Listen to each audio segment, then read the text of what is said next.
수고하고 무거운 짐진 자들아, 수고하고 무거운 짐진 자들아, 다 내게로 오라. 다 내게로 오라. 내가 너희를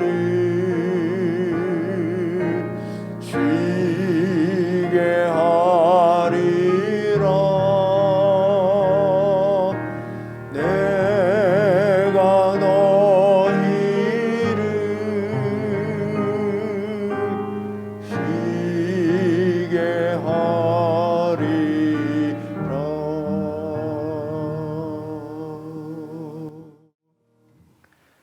하나님 아버지, 저희들을 이 시간에도 주께로 불러주시고 주님 안에서 영혼의 평안함과 안전함을 얻고 누리게 하심을 감사합니다.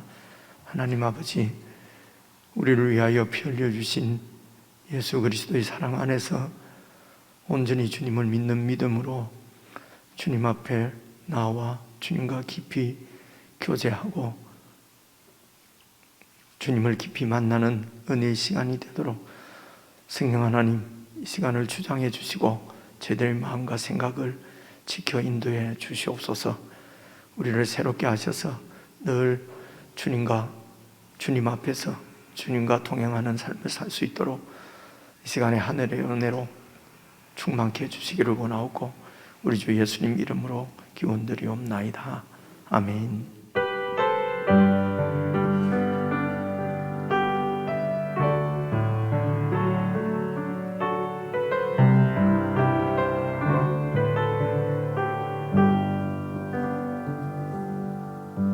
보혈을 지나 하나님 품으로, 보혈을 지나 아버지 품으로, 보혈을 지나 하나님 품으로 한 걸음씩 나가네. 보혈을 지나 하나님 품으로, 보혈을 지나 하나님 품으로, 보혈을 지나 아버지 품으로, 보혈을 지나 하나님 품으로 한 걸음씩 나가네. 정기한 주 보혈이 내 영을 새롭게 하시네. 정기한 주 보혈이 내 영을 새롭게 하는. 보혈을 지나 하나님 품으로, 보혈을 지나 하나님 품으로, 보혈을 지나 아버지 품으로, 보혈을 지나 하나님 품으로 한 걸음씩 나가는. 존귀한 주 보혈이, 존귀한 주 보혈이 내 영을 새롭게 하시네. 존귀한 주 보혈이 내 영을 새롭게 하는. 존귀한 주보혈이 존귀한 주보혈이 내 영을 새롭게 하시네. 존귀한 주보혈이 내 영을 새롭게 하네. 아멘. 6월절 어린 양의 피로 나의 삶의 문이 열렸네.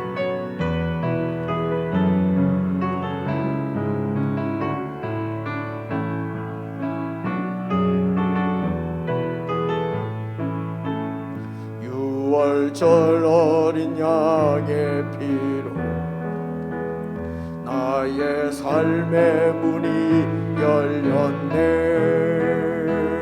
저 어둠의 권세는 힘이 없네. 주보혈의 능력으로 원수가 날 정죄할 때에도 난 의롭게 설 수 있네. 난 더 이상 정죄하고 없네. 난 주보혈 아래 있네. 난 주보혈 아래 있네. 그 피로 내 죄 사했네.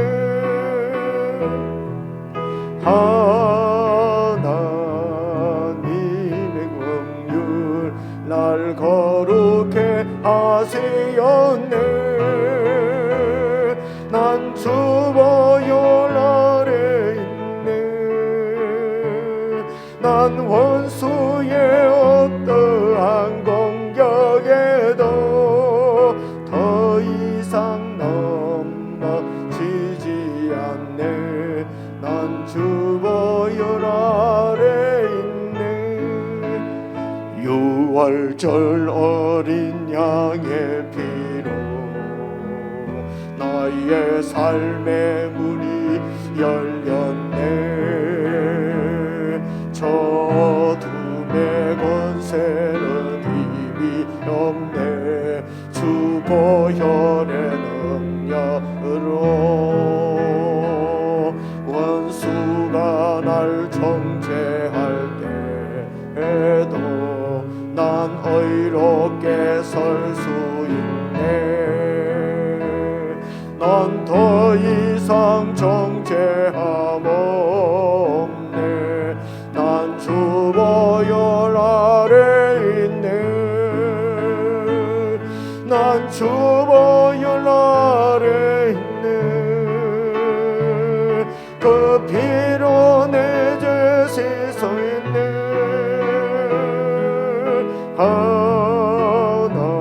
하나님의 긍휼 날 거룩해 하시었네. 난 주보혈 아래 있네. 난 원수의 어떠한 공격에도 더 이상 넘어지지 않네. 난 주보혈 아래 난 주보혈 아래 있네. 난 주보혈 아래 있네. 그 피로 내 죄 사했네.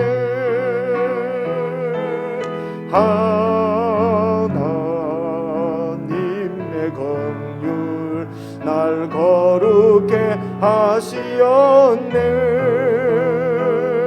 난 주보혈 아래 있네. 난 원수의 어떠한 공격에도 더 이상 넘어지지 않네. 난 주보혈 아래 난 주보혈 아래 있네. 난 주보혈 아래 있네. 난 원수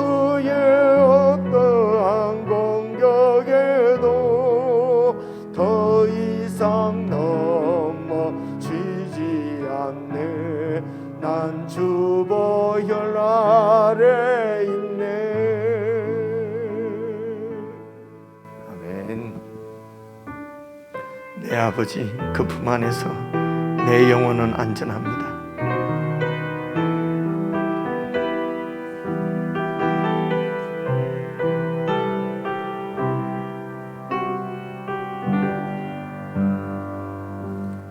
내 아버지 그 품 안에서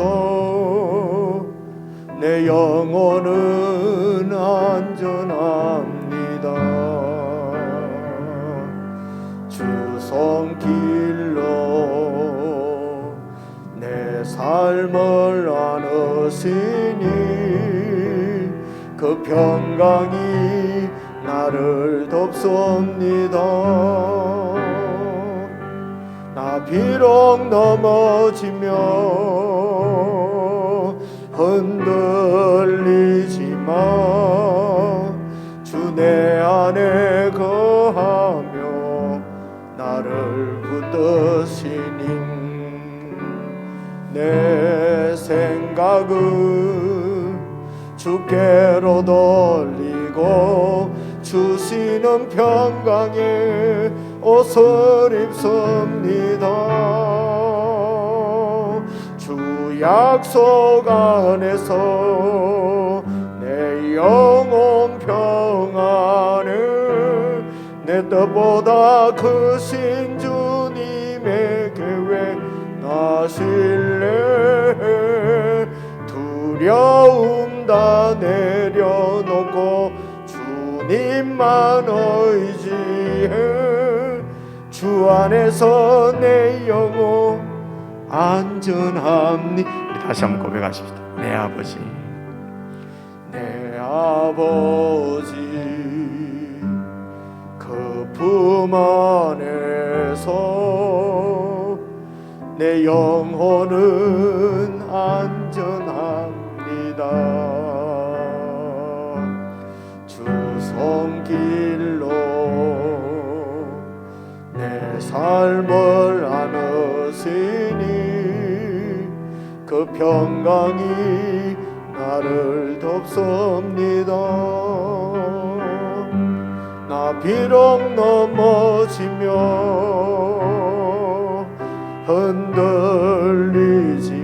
흔들리지만 주 내 안에 거하며 나를 붙드시니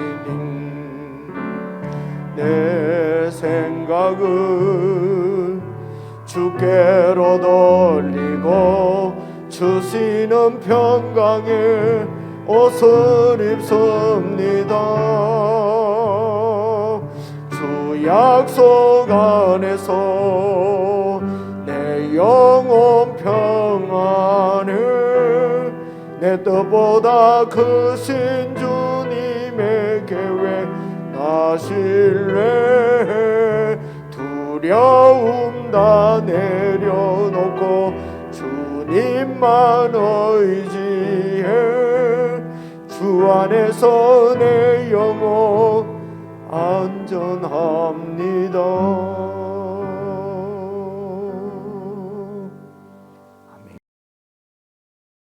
우리 전 합심해서 개인적으로 함께 기도를 드리십시다. 내 아버지 그 품 안에서 우리의 영혼은 안전하고 평안을 누릴 수가 있습니다. 우리에게 믿음을 주셔서 정말 주님의 약속을 신뢰하고 주님 안에 깊이 거하고 늘 주님의 임재 안에 있어서 영혼의 평강을 누릴 수 있도록 우리에게 믿음을 더해 주십시오. 주님 안에서의 이 삶을 위하여 예수님께서 피를 흘리셨습니다.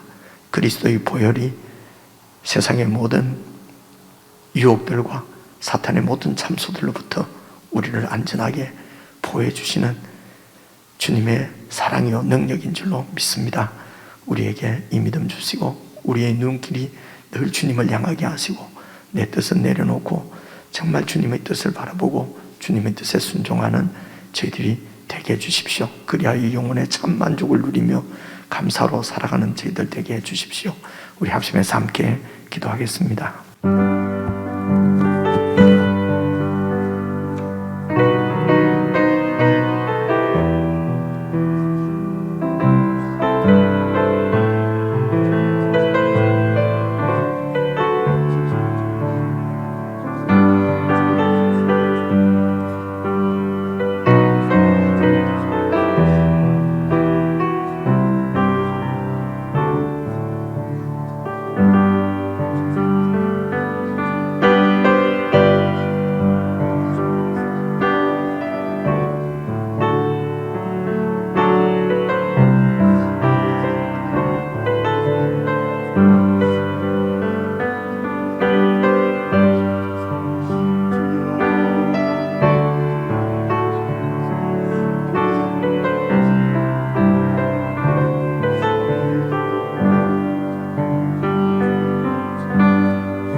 하나님 아버지, 여러 가지 일로 어수선한 세상 가운데서 저희들이 교회의 공동체의 약속을 기억하고 오늘도 저희들 발걸음을 이렇게 주님 앞으로 불러주신 것 참으로 감사를 드립니다.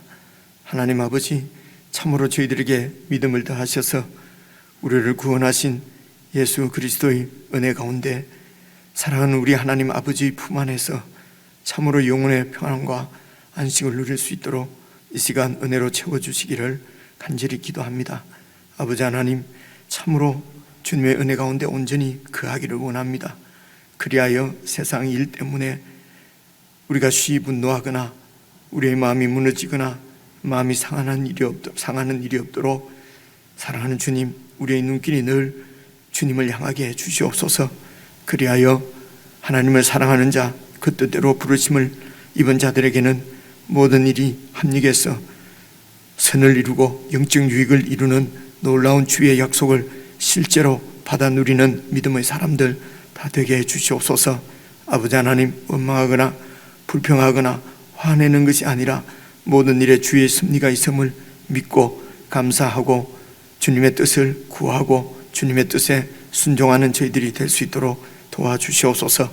아버지 하나님, 내 지독히도 이기적이고 내 중심적인 내 삶에서 구원하여 하나님의 자녀가 되게 하시고 이제는 하나님을 바라보고 이웃을 바라보며 그렇게 주님 나라를 위해서 살 수 있도록 저희들을 구원해 주셨는데 순간순간 내 중심으로 돌아가는 우리의 이기적인 모습 때문에 마음이 아프고 참 소망 없고 가망 없는 내 자신으로 인하여서 실망할 때도 많이 있지만, 그러나 내 안에서는 아무것도 이루어지지 않는 것을 더 깊이 깨닫고 더 주님을 의지하고 그럴 때마다 더 주님께로 달려나가고 주님께로 더 깊이 나아가고 주님을 더욱 의지하는 저희들이 되게 도와주시옵소서.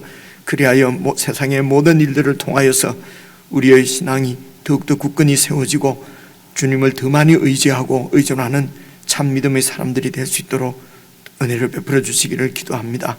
오늘도 교회에 속한 모든 지체들 어디에서 무엇을 하든지 사랑하는 주님을 의식하고 주님의 임재 가운데서 신실하게 행할 수 있도록 도와주시옵소서. 무슨 일을 하든지 죽게 하듯 하게 하시며 무슨 일을 하든지 주님의 마음을 헤아려서 주의 뜻에 합당하게 살아가는 저희들이 되도록 은혜를 베풀어 주시옵소서. 교회가 함께 묵상하는 주님의 말씀도 잘 깨달을 수 있도록 성령 하나님 역사해 주시옵소서. 말씀을 통하여서 각자에게 주시는 하나님의 음성을 잘 들을 수 있도록 우리의 마음을 정결케 해 주시옵소서. 예수님 이름으로 기도드리옵나이다. 아멘.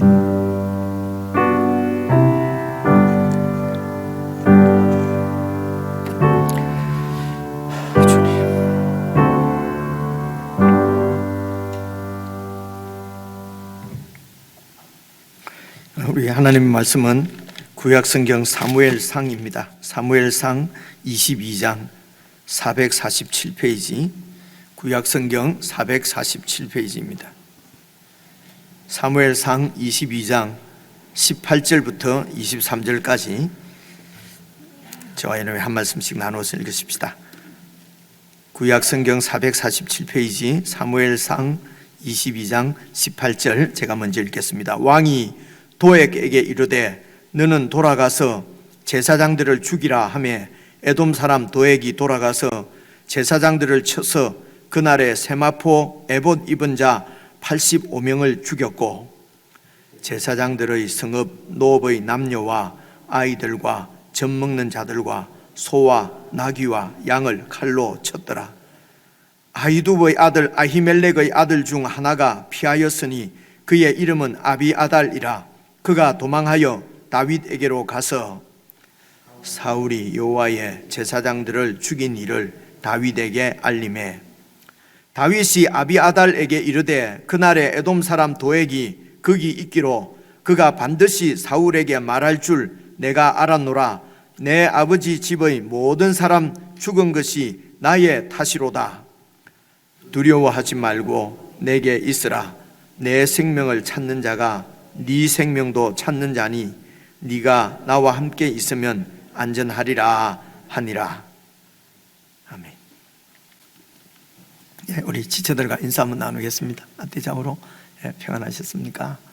예. 코로나가 이제 이런 그 감염병이 이렇게 유행병이 이제 지나가고 나면은 원래 이렇게 공휴일이 되거나 이러면은 직장을 안 가니까, 회사를 안 가니까 교회 갈 수 있겠구나, 그죠? 이게 지극히 정상이죠. 우리들에게는 이전에 참 그렇게 하고 지냈던 것 같은데요, 지금 코로나 때문에 그러리라고 생각하고요. 그리고 또 이제 이렇게 휴일이 되면은 이제 자녀들도 오고 또 이렇게 뭐 그렇게 되면은 또 어떤 마음이 생깁니까? 내 조신, 정말 내 신앙의 보배이신 우리 주 예수님을 또 내 자녀들에게도, 그리고 또 만나는 사람들에게도 전하고 함께 예배를 드릴 수 있구나. 그리고 이제 내 손주들도 어릴 때부터 하나님 앞에서 이렇게 자라야지. 그렇게 해서 이제 막 마음이 들뜨고, 그죠? 기쁘고. 이제 이게 이제 우리의 그 일상이었는데, 이걸 이제 코로나 이런 것 때문에 이제 잃어버린 것 같습니다. 그래서 이런 세월이 이제 그 때문에, 길어지는 것 때문에 원래 우리의 그런 말씀드린 그런 마음들이 이렇게 만약에 자꾸 퇴색되어지고 잃어버린다면은 그럴 수는 없죠. 그럴 수는 우리 이제 사역자들끼리도 늘 이렇게 사역 때문에 모여서 이제 이야기를 나누면은 참 염려가 많이 되거든요. 이것 때문에 다 이렇게 갖고 있던 우리 신앙이 자꾸 이렇게 퇴보가 되지 않을까. 그리고 혹 이제 막 믿기 시작한 분들 있으면은 신앙이 좀 어리신 분들은 혹시 또 이 믿음을 잃어버리지는 않을까. 이제 이런 이제 안타까움들 때문에 이제 우리 사역자들끼리는 이제 기도도 하고 얘기도 나누면은 늘 결론적으로 나오는 말씀이 이제 성령님께서, 우리가 믿을 때에 성령님께서 우리 가운데 오셨는데, 성령을 받은 자라면은 성령이 우리 가운데 계시는데 어떻게 우리의 이 믿음을 버릴 수가 있겠습니까? 잃어버릴 수가 있겠습니까? 성령님이 계신데 어떻게 그럴 수가 있습니까? 늘 이렇게 이제 마무리는 돼요. 그래서 이제 사역자들끼리도 함께 이렇게 이야기를 나누고 기도를 하면은 이런 믿음이 생겼다가, 또 이제 우리 눈의 현실들을 이렇게 바라보면은 뭐 이러다가 정말 뭐 교회가 문을 닫는다고 해서 제가 무슨 이렇게 사는 게 어려워서 그런 게 아니고요. 하나님의 교회가 정말 이러다가 정말 문을 닫을 거 아닌가, 이제 이런 두려움도 생기잖아요, 그죠? 공휴일 그러면 어떻게 당연히 이제 가족 전체가 교회에 올 수 있겠구나, 이제 이런 생각을 다 하겠죠. 하리라고 그렇게 생각을 합니다. 그렇게 생각하는데 지금은 감염병, 이 전염병 때문에 이제 이런 거 같고요. 그리고 요즘 우리가 매일 묵상하는데 이제 그 제사 또 나오지 않습니까? 그 이제 제사 그거 하면서도 늘 생각하는 건데 왜 그렇게 매일 상분제를 드리고 이렇게 예배를 드리도록 했을까? 우리 정말입니다. 이 예배를 통해서 우리가 이 신앙의 뭐라고 그럴까요? 정말 이 신앙을 그만큼 우리가 약한 거죠. 우리 혼자서 그냥 다 할 수 있으면은 뭐 이렇게 교회를 세우시고 주님께서 그러실 필요가 없겠지요. 그래서 이제 우리 성도님들은 그래도 물론 일주일에 주일날 한 번이면은 한 번으로 족하신 분들은 막 관계 없을 것 같은데, 근데 제가 해보니까 한 번 갖고는 진짜 안 되는 것 같아요. 그래서 이제 중간에 우리가 수요일 이렇게, 예전에 우리 어른들은 기도회라고 했지 예배라고는 안 했는데요. 기도회라고 그랬는데 주 이제 예배학을 우리가 서로 이렇게 공부를 하다 연구를 하다 보니까 이게 예배가 내 삶 전체가 예배인데 기도회, 예배 이렇게 나누는 것이 이것도 맞지 않는 것 같다 해서 이제 저희들은 수요일도 예배라고 이렇게 말씀을 드리죠. 그래서 이제 공적인 예배는 주일 예배와 수요일 예배 이렇게 일주일에 한 2번 정도는 하는 것이 맞겠다 싶습니다. 주일이 무슨 특별한 날이라서 주일날만 이렇게 뭐 대예배 이런 것이 아니거든요. 그날 모이기가 용이하니까 이제 저희들이 주일날 이제 그렇게 하는 것이고요. 그래서 수요일도 교회에서 함께 공적으로 모이기로 결의하고 해서 모이는 모임이기 때문에 수요 예배는 무슨 그냥 뭐 안 해도 되는, 기본적으로는 마음을 우리가 예배를 드려야 되는데, 이제 여러 가지 또 이렇게 생활에서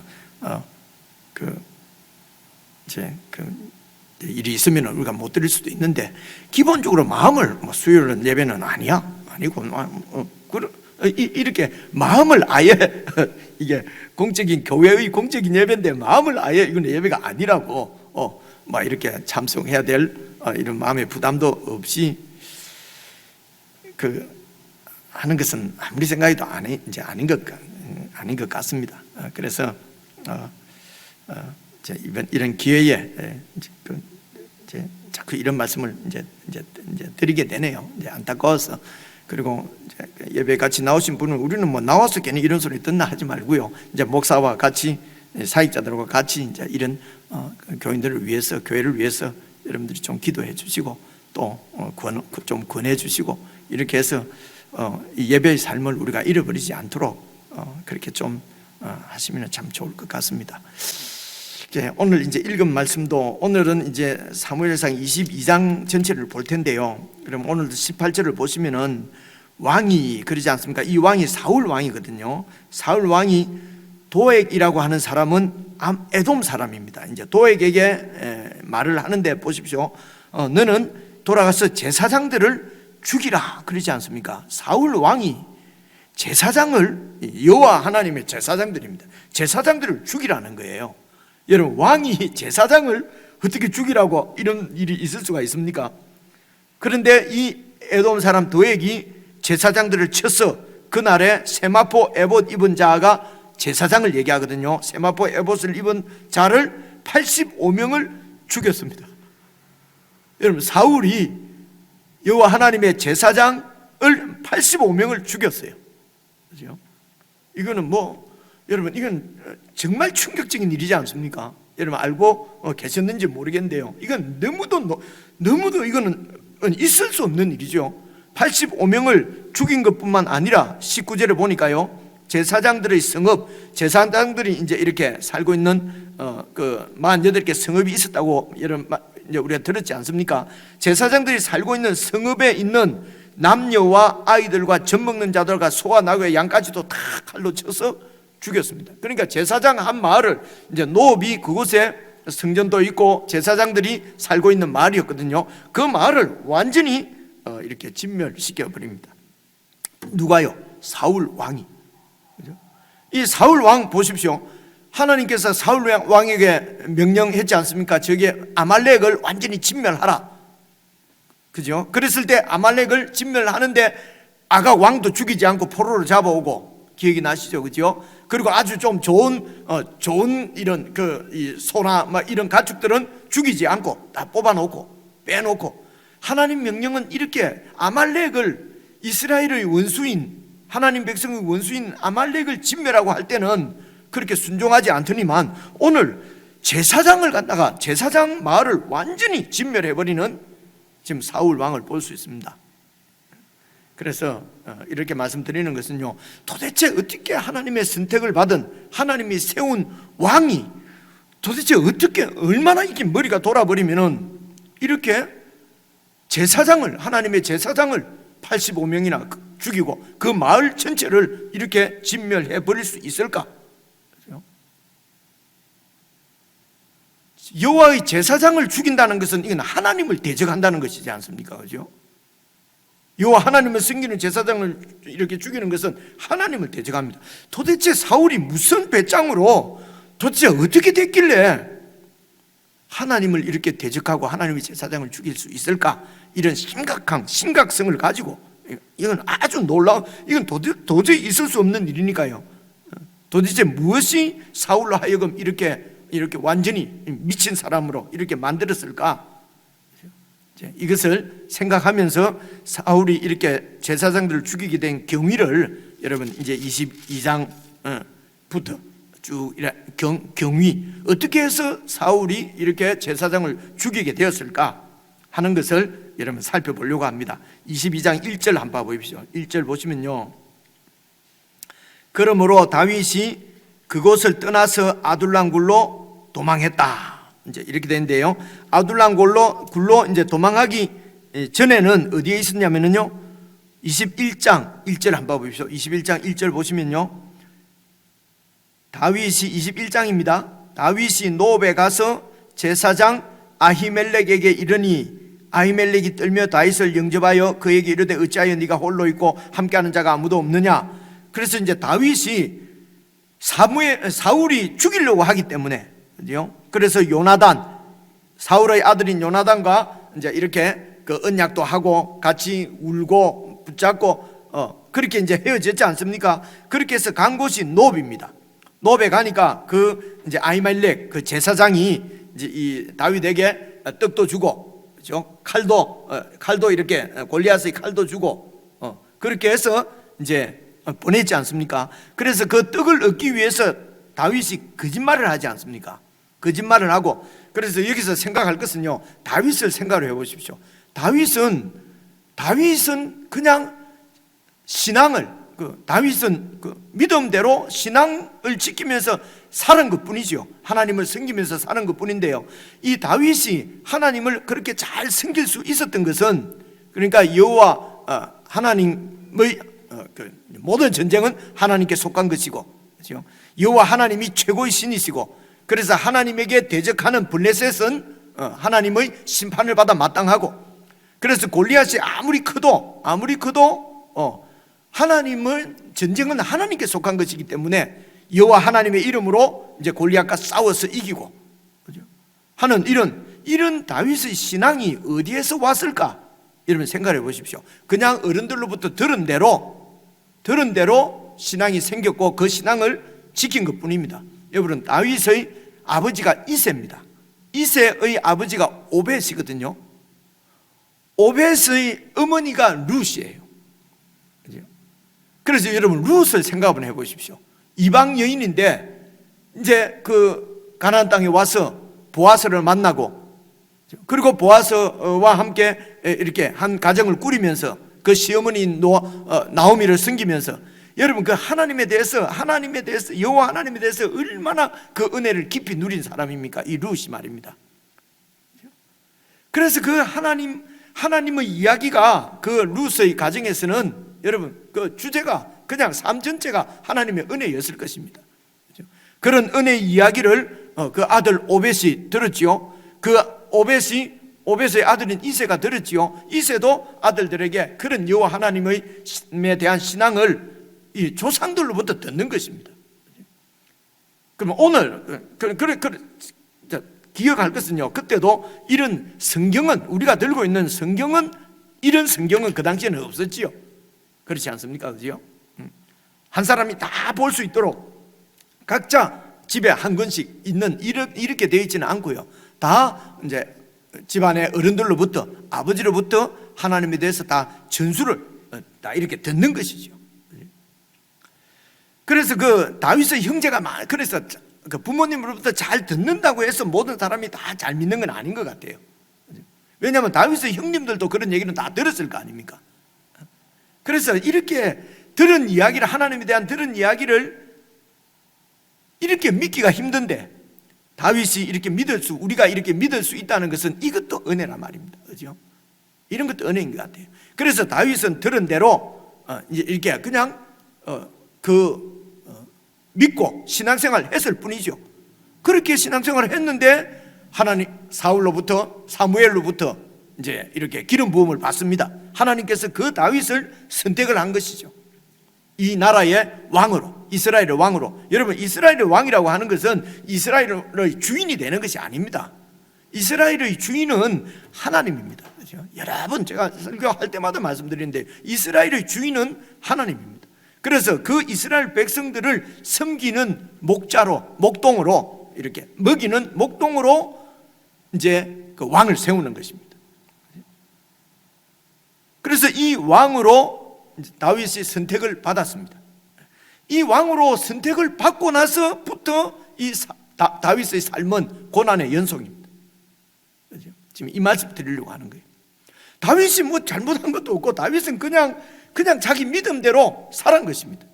신앙생활 잘 한 것입니다. 그래서 하나님으로부터 선택함도 받았습니다. 그런데 사울에게 쫓겨서 이렇게 도망을 다니거든요. 어느 정도냐면요, 여러분 거짓말도 해야 되고, 그리고 또 이제 어디로 도망갑니까? 블레셋으로 도망가지 않습니까? 자기 땅을 떠나서 망명할 수밖에 없을 정도로 얼마나 고달픈 삶입니까? 그래서 블레셋에 가서도 살아남기 위해서 미친 짓을 하고요. 그렇게 해서 살아남고, 그렇게 해서 22장 1절에 다윗이 아둘람 굴로 도망을 이제 다시 아둘람 굴로 또 숨었거든요. 우리는 예수님을 딱 믿으면은, 하나님의 은혜를 이렇게 신앙생활을 잘 하면은 뭐 앞길이 착착착 열릴 거라고 생각합니다. 그죠? 그래서 어려움을 당하고 하는 건 신앙생활을 잘 안 해서, 잘 못해서 자꾸 저는 어려움을 당한다는 생각을 우리가 갖고 있거든요. 하나님 벌을 주니까. 근데 이런 것들이 그냥 다 성경을 잘 살피지 않고 그냥 우리가 갖고 있는 생각이에요. 일반적인 세상에 말하는 일반 생각이란 말입니다. 다윗 같은 경우는 예수님 잘 믿었는데 삶은 늘 고달픈 거예요. 그렇습니다. 그리고 선택을, 왕으로 선택함을 받았는데도, 하나님의 택감을 받았는데도 계속 이렇게 어려운 삶입니다. 그래서 다윗처럼 어려울 때는 거짓말을 해도 되고, 여러분 그렇지 않습니다. 그렇죠? 거짓말을 하고 미친 척을 하고 이렇게 하지 않으면 살아남을 수 없는 구조적인 악이 있는 거지요, 세상에. 그렇죠? 구조적인 악입니다. 세상은 힘이 최고입니다. 힘이 정의입니다. 그래서 힘을 갖고 있는 자기중심적입니다. 그래서 이스라엘의 현재 왕인 사울은 그 나라의 자기가 주인 행세를 하는 거예요. 그 나라의 주인은 하나님인데 주인 행세를 합니다. 이런 자기중심적이고, 그래서 이것이 하나님 앞에 죄라 말입니다. 자기중심적이면은 힘을 의지할 수밖에 없습니다. 하나님을 의지하는 것이 아니라. 그래서 힘을 가져야 되는 것입니다. 그래서 그 힘에 의해서 희생당하는 사람들이 많이 있는 것입니다. 이 세상은 구조적으로 우리가 거짓말하지 않으면 안 되고, 그렇죠? 아주 깨를 부리지 않으면 안 되고, 그렇게 하지 않으면 살아갈 수 없는 세상이에요. 그래서 하나님의 은혜가 필요합니다. 그래서 믿음이 필요하고요. 그래서 하나님의 인도가 필요한 거지요. 그래서 다윗이, 하나님 도대체 내가 어떻게 해야 되겠습니까?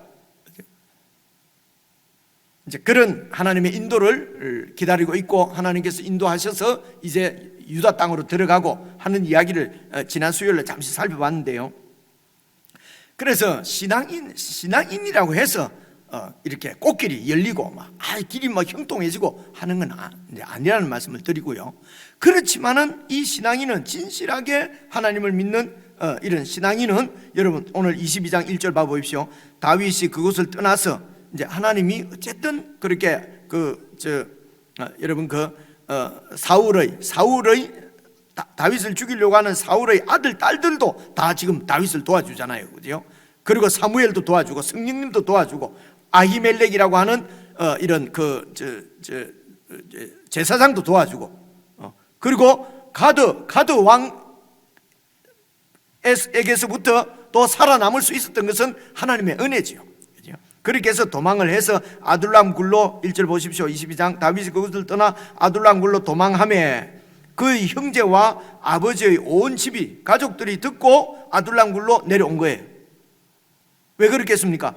다윗을 죽이려고 하는데 지금 그 가족들을 사울이 살려두겠습니까? 그렇죠? 그러니까 이 사울 왕의 이런 위협이 있으니까 형제들도 다 이렇게 아둘람 굴로 왔습니다.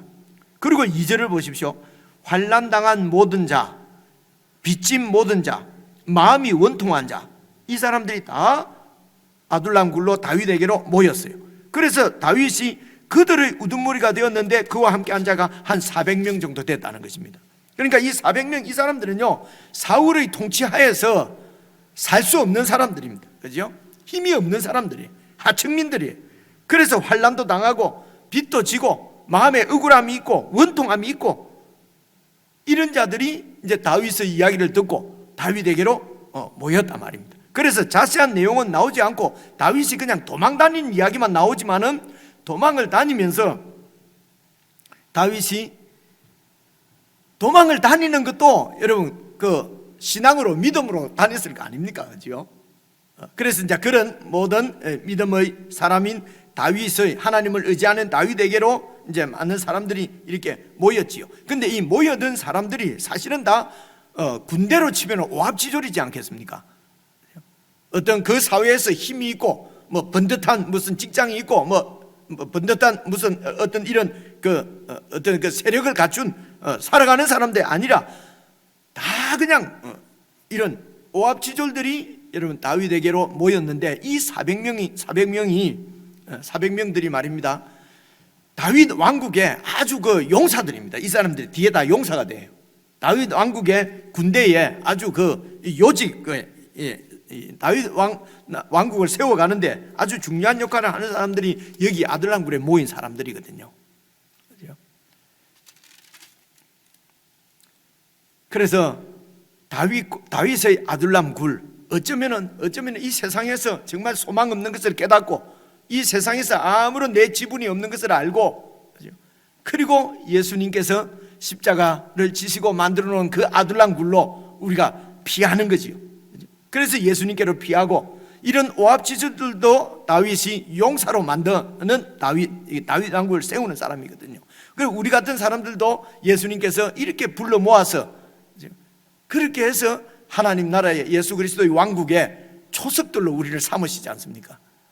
그 나라를 세우는 이런 400명 같은 동력자로 하나님께서, 예수님께서 우리를 부르신 것이죠.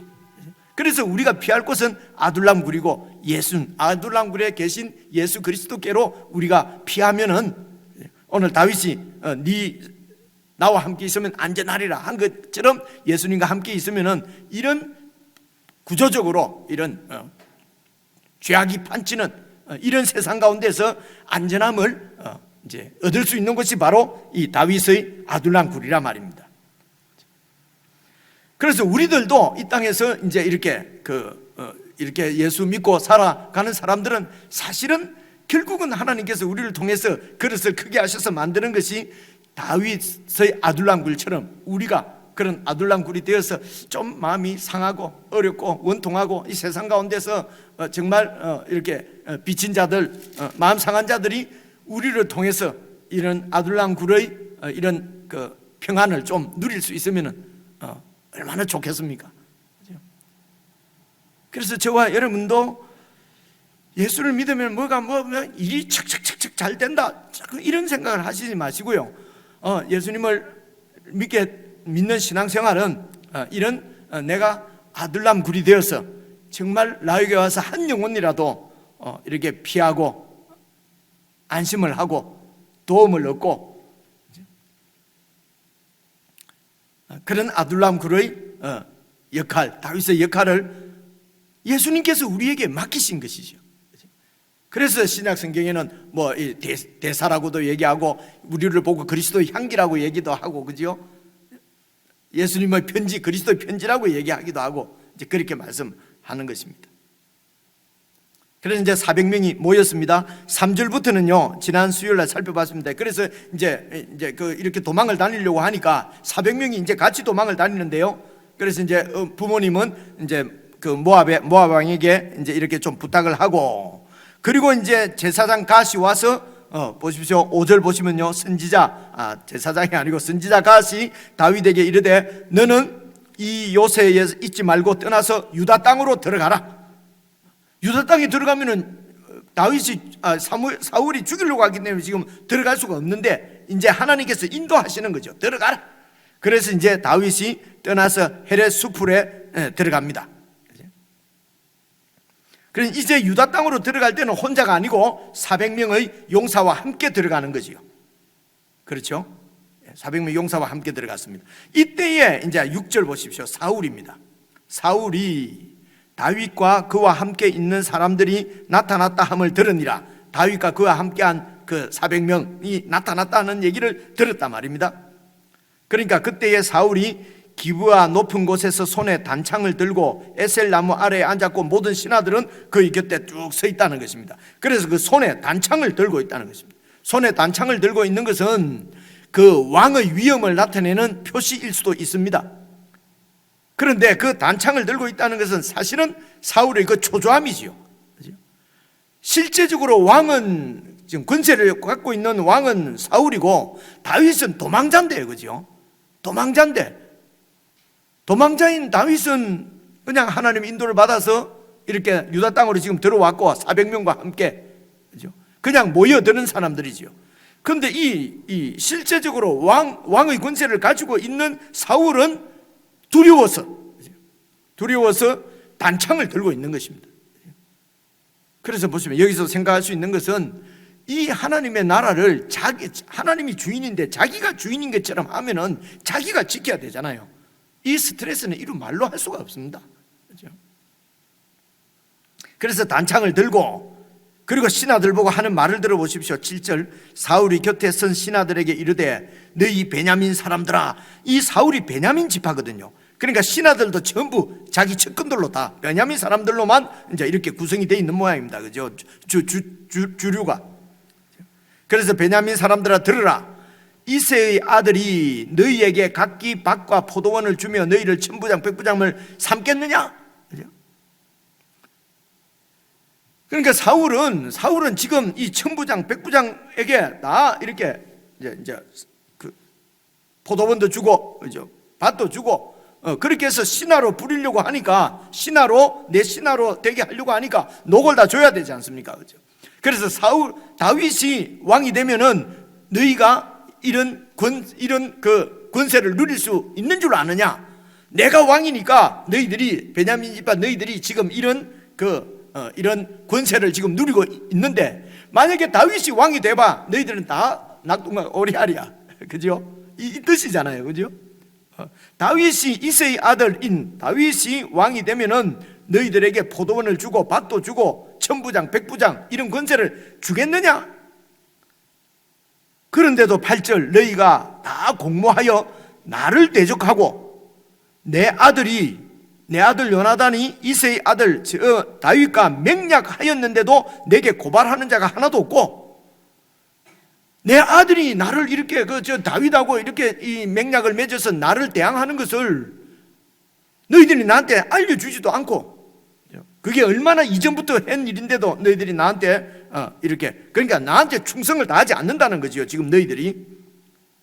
그리고 내 아들이 내 신하들을 선동하여 오늘이라도 매복하였다가 나를 치려고 하는 것을 내게 알리는 자가 하나도 없다. 내 아들이 나를 죽이려고 하는데 너희들이 나에게 충성을 바치지 않고 나를 위해서 그 반역자들을 막아주는 사람도 없다. 그러니까 지금 이 사울은 딸도 에비를 배신했고 아들도 대적자가 돼서 지금 내 왕자리를 지금 뺏어서 다윗에게 주려고 그러고, 신하들도 내가 다 이렇게 그 권세도 주고 뭐 자리도 주고 다 했는데도 이들이 다 나에게 충성도 하지 않고, 도망자인 다윗에게는 사람들이 모이는데요, 이 권세를 가지고 있는 왕자리에 있는 이 사울은 많은 신하들을 데리고 있는 완전히 주류잖아요. 주류면서도 지금 불안한 것입니다. 왜 그렇습니까? 아들도 믿지를 못하고 신하들도 믿을 수가 없고,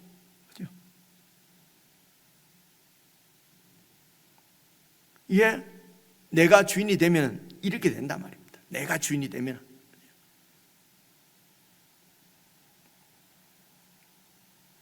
근데 이때 이제 9절 보시면요, 그때에 에돔 사람 도액이 사울의 신하 중에 섰더니, 그러니까 에돔 사람이 이제 이 사울의 신하네, 그죠? 아주 충성스럽게. 근데 진짜 충성이겠어요? 살아남으려고, 그죠? 살아남으려고 지금 힘 있는 사울에게 붙은 거죠. 이 도액이 서서 대답하여 이르되 이새의 아들이 노베 와서 아히두브의 아들 아히멜렉 제사장에게 온 것을 내가 봤는데, 아히멜렉이 다윗을 위해서 하나님께 여호와께 기도도 해주고 그에게 음식도 주고 블레셋 사람 골리앗의 칼도 주는 것을 내가 봤습니다. 이렇게 이제 이 도액이 이제 왕에게 이렇게 이제 고자질을 한 거지요. 기회가 왔다, 찬스다, 그지요. 그래서 왕이 11절 보시면요, 왕이 사람을 보내서 그 아히두바의 아들 제사장 아히멜렉과 그리고 그의 아버지의 온 집 하면 그 형제들도 다 제사장일 거 아닙니까? 그죠? 그래서 곧 노베에 있는 제사장들을 부르매 그들이 왕께로 왔다. 그래서 12절입니다. 사울이 이르되 그 제사장들 중에 이제 대제사장이 이 아히멜렉이란 말입니다. 그래서 아히멜렉에게 말하기를 너 아히두바의 아들아 들으라. 대답하되 네 주여 왕이여 내가 여기 있습니다. 그러니까 13절 사울이 그 제사장에게 말하기를 네가 어찌하여 이새의 아들과 공모해서 나를 대적하냐. 지금 이 사울이 생각할 때는 이 아히멜렉도 반역자예요. 그죠? 반역자인 다윗과 같이 공모한 한편이 된 반역자란 말입니다. 그죠? 어떻게 나를 대적하여 그에게 떡과 칼을 주고 그를 위하여서 하나님께 물어서 그에게 오늘이라도 매복하였다가 나를 치게 만들었느냐. 그러니까 14절 아히멜렉이 뭐라고 합니까? 왕에게 대답하여 이르되 왕의 모든 신하 중에 다윗처럼 충실한 충신이 어디에 있습니까? 그는 보십시오, 왕의 사위도 되고 왕의 호위대장도 되고 왕실에서 존귀한 자가 아닙니까? 그가 와서 왕의 비밀 특명을 행하러 왔다고 해서 그에게 음식도 주고 무기도 줬는데 그렇게 다윗에게 잘 해주는 것은 바로 왕에게 잘하는 거 아닙니까? 왕에게 충성을 바치기 위해서 왕의 사위고 왕의 호위대장이고 그리고 왕실에서 아주 존귀한 부마고 그 다윗에게 내가 이렇게 잘 해준 것은 바로 왕에게 충성을 바친 겁니다. 사실은 아히멜렉의 이 말이 맞지요, 그죠? 15절입니다. 내가 그를 위하여서 하나님께 물은 것이 기도해주고 한 것이 오늘이 처음입니까? 아닙니다. 그죠? 이때까지 그렇게 왕에게 충성을 바치는 일환으로 이렇게 다윗을 위해서도 하나님께 이렇게 승리를 할 것인지 전장에 나가면 이길 것인지 질 것인지 다 이렇게 하나님의 그 신탁을 받아주기도 하고 그것이 뭐 어제 오늘 일이 아니지 않습니까? 계속 보십시오. 원하건대 왕은 종과 종의 아비의 온 집에 아무것도 돌리지 마옵소서. 저희들이 아무런 잘못을 한 것이 아닙니다. 이런 반역의 죄를 저에게 묻지 마십시오. 왕의 종은 이 모든 크고 작은 일에 관하여서 아는 것이 없습니다. 저는 반역자가 아닙니다. 다윗하고 반역을 공모한 적이 없습니다. 여러분 가만히 들어보면은 이 말이 맞잖아요. 그래서 자기 중심적에 딱 갇히게 되면은 아무 소리도 들리지 않습니다. 이성적인 판단을 할 수가 없습니다. 이게 요즘 여러분 우리나라에 일어나는 이런 정치적인 상황들도 봐보십시오. 절대로 옆에서 다른 사람 말 안 듣잖아요, 그죠? 딱 내 듣는 것만 듣고 그래서 패가 딱 이렇게 갈려서 이게 세상 나라입니다. 이게 힘이 다 이게 정권도 내 것이고요, 그죠? 나라도 내 것. 세상은 이게 이제 구조적인 악이라는 것입니다. 이런데 지금 우리가 피해를 입는 것이죠.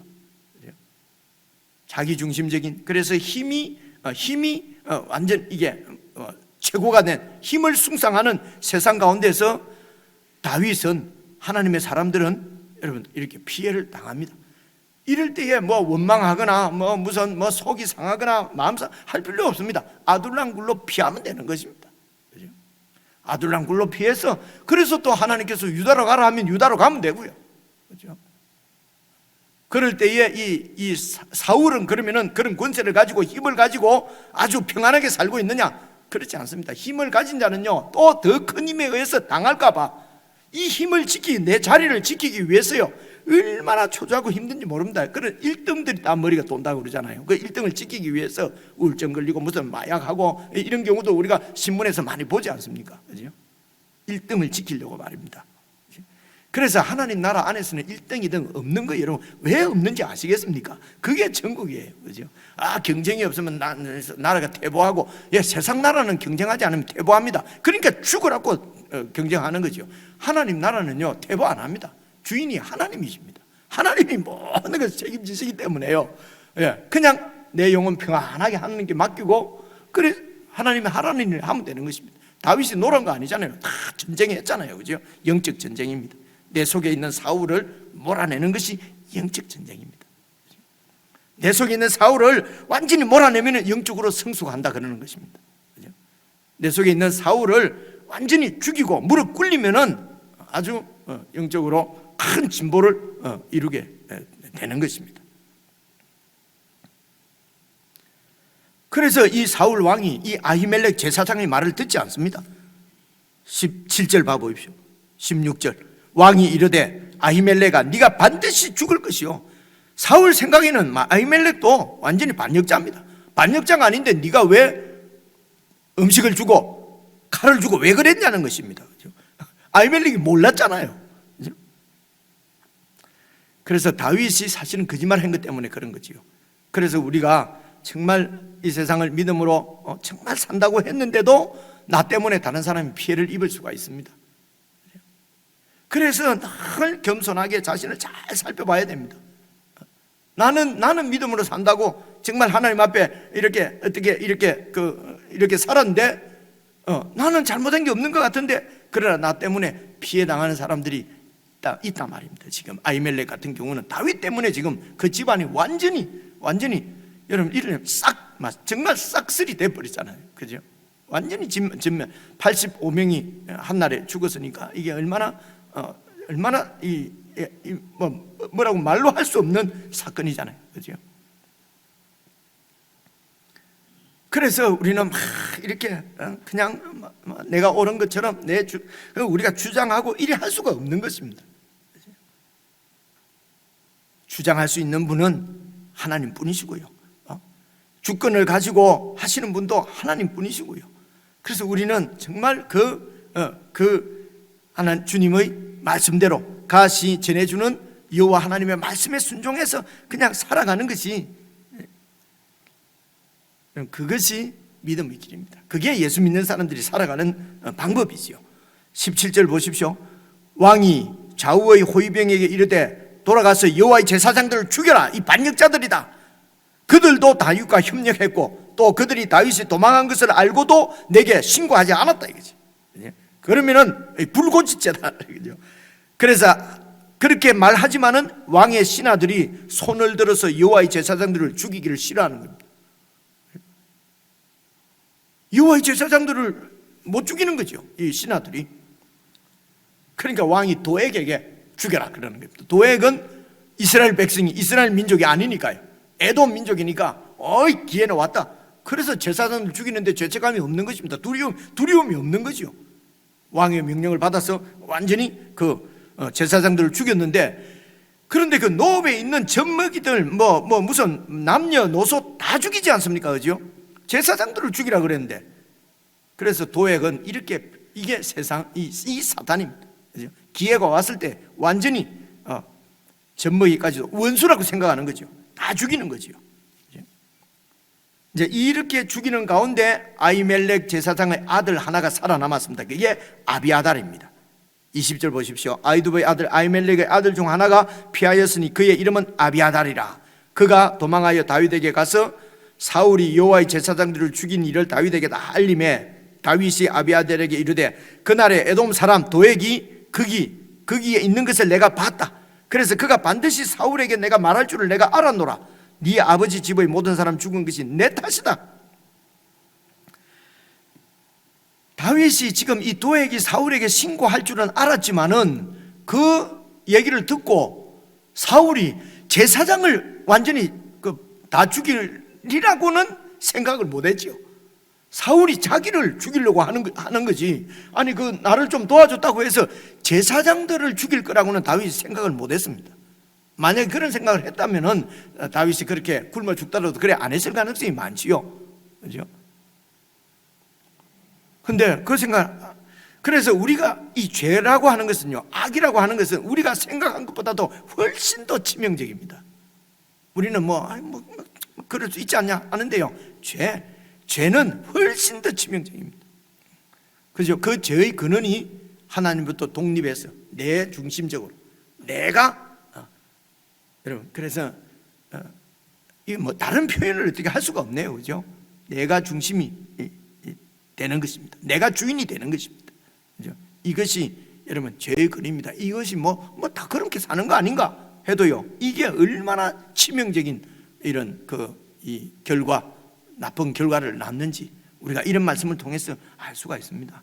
그래서 여러분 이제 이런 말씀을 읽을 때에도 우리가 이런 내 중심적이고 내가 주인되어 있는 이 주권을 가지고 있는 것을 내려놓지 않으면은 우리의 섬김이나 우리의 뭐 봉사나 이렇게 가정을 예를 들어 부모님 자녀를 키우고 하여튼 우리가 어디서든지 다 이렇게 섬기는 일을 맡아 있지 않습니까?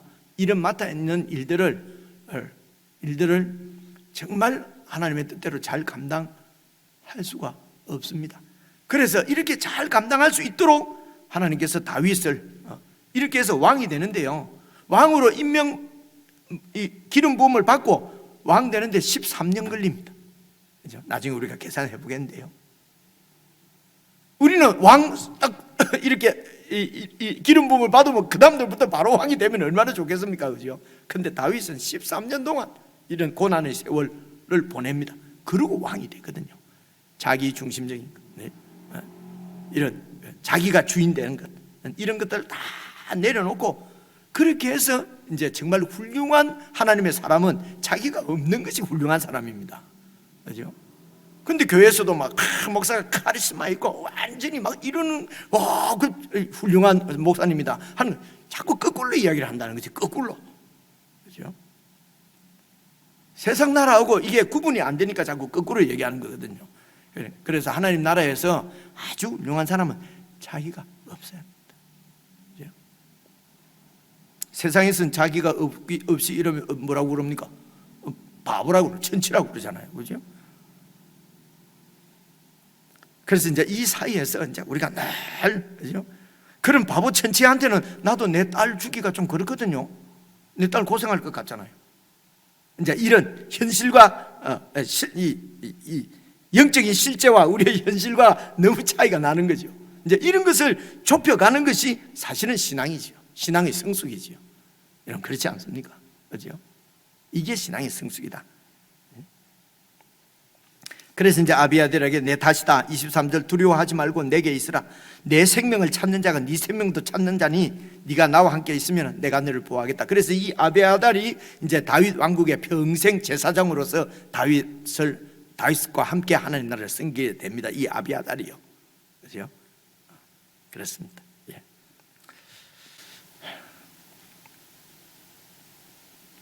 자, 오늘 이야기를 통해서 여러분 깨달음들은 여러분들이 개인적으로 정리했으면 좋겠습니다. 그리고 이 사무엘상 22장의 말씀이 여러분의 삶에 실제적으로 잘 적용이 되어져서 정말 우리도 다윗과 똑같이 이렇게 기름 부음을 받아서, 기름 부음은 성령님입니다. 받아서 이렇게 하나님의 왕 같은 제사장이 되었는데, 그런 제사장 역할, 왕의 역할을 잘 감당하기 위해서는 계속 하나님의 양육 훈련을 잘 받으셔야 합니다. 이 하나님의 양육 훈련의 그 기본 핵심은 나를 죽이는 것입니다. 나를 비우는 것입니다. 사실은 그 훈련의 과목이 핵심이 바로 나를 죽이는 것입니다. 그래서 혹 내가 자존심 상하고 내가 참 이런 일을 혹 당하면은 주님께서 나를 훈련시키시는구나, 이렇게 잘 그렇게 여러분 이해하시고, 그런 시간들도 아주 영적으로 큰 유익이 되도록 믿음으로 잘 이렇게 감당하고, 그렇게 해서 정말 우리가 주님께서 원하시는 대로 다윗의 아둘람 굴 여러분이 다 되셔서 많은 사람들이 여러분을 통해서 평안을 얻고 또 은혜를 받을 수 있으면 좋겠습니다. 기도하겠습니다. 하나님 아버지, 우리 같은 사람들을 그리스도께서 부르시고 십자가 안에서 하나님의 자녀로 구원하시고 정말 하나님의 자녀다운 그런 하나님의 사람들로 만들기 위하여 여러 가지 섭리 가운데 우리를 인도하시는 줄로 믿습니다. 성도들이 실제적으로 우리의 삶 가운데서 정말 영적으로 더욱 깊이 성숙하고 성장하여서 참으로 다윗의 아들람 굴처럼 참 원통하고 어렵고 힘든 사람들을 품을 수 있는 그런 저희들이 될 수 있도록 은혜를 베풀어 주시옵소서. 정말 나에게 당하는 임하는 모든 어려운 일들이 다 나를 길들이고 나를 제거하고 나를 죽이는 하나님의 은혜의 손길인 줄 알고 겸허히 잘 감당하는 저희들이 되도록 도와주시옵소서. 예수님 이름으로 기도드리옵나이다. 아멘.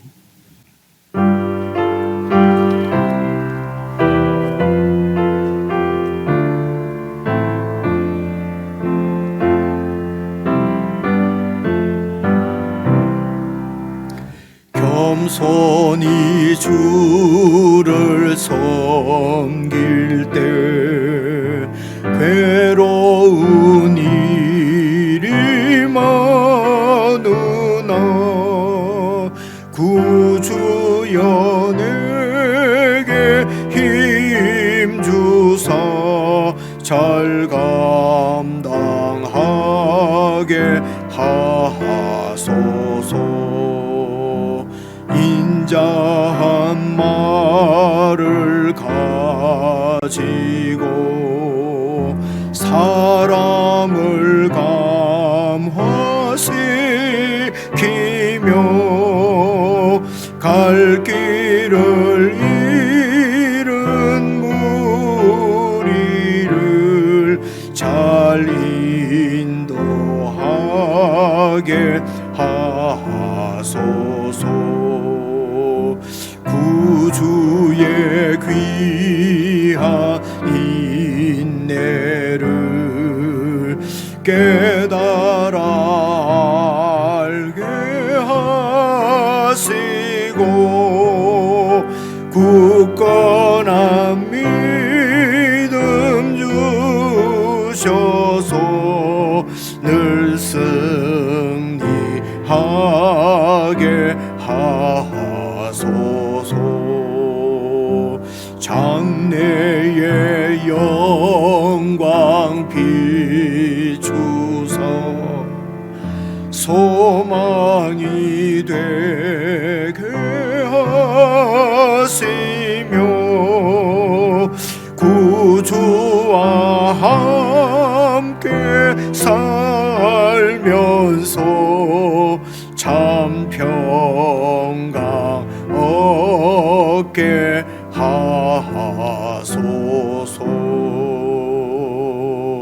아멘.